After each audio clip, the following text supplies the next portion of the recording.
माझा एकच प्रश्न होता, तुम्ही गुवाहाटीला गेले होते, नगरसेवक गेले होते, त्यांच्याबरोबर त्यांची फॅमिली गेलेली, 65 लाख 65 लाखचा जो खर्च झाला आहे त्याचा हिशोब मला फक्त पाहिजे. तर त्यांना उत्तर देता येत नव्हतं.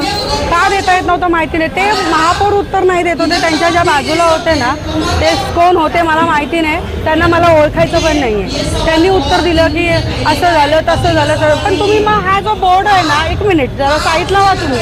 हा जो बोर्ड आहे ना महापौर, हे कशाला लिहिलं आहे? किती लिहिलं आहे? सो अँड सो उत्तर देणार आहे. महापौरचं नाव का लिहिले तिथे? उत्तर महापौर देणार आहे ना. महापौरने मला काही उत्तर दिले नाही. उलटं मला सांगितलं की मी बाईट दिले. मी ते पण सांगते बाईटमध्ये काय दिलेलं आहे.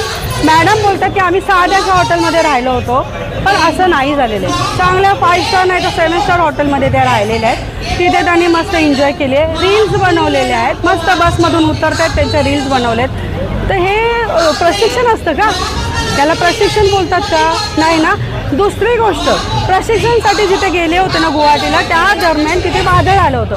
आता एवढं मोठं वादळ असताना सुद्धा तुम्हाला प्रशिक्षण देणारे टीचर कुठे होते मला सांगा ना. आपल्या इथं जर असा हवा पाणी बदलला, जास्त पाऊस आला तर आपण प्रशिक्षण घेऊ का? नाही घेणं. मग तुम्ही प्रशिक्षण कसलं घेतलं त्याचं पण उत्तर हवं आहे मला. 65 लाख कुठे खर्च केले त्याचं पण उत्तर. हा जनतेचा पैसा आहे, जनतेचा पैसा आहे आणि जनता विचारते. मी नाही विचारत आहे.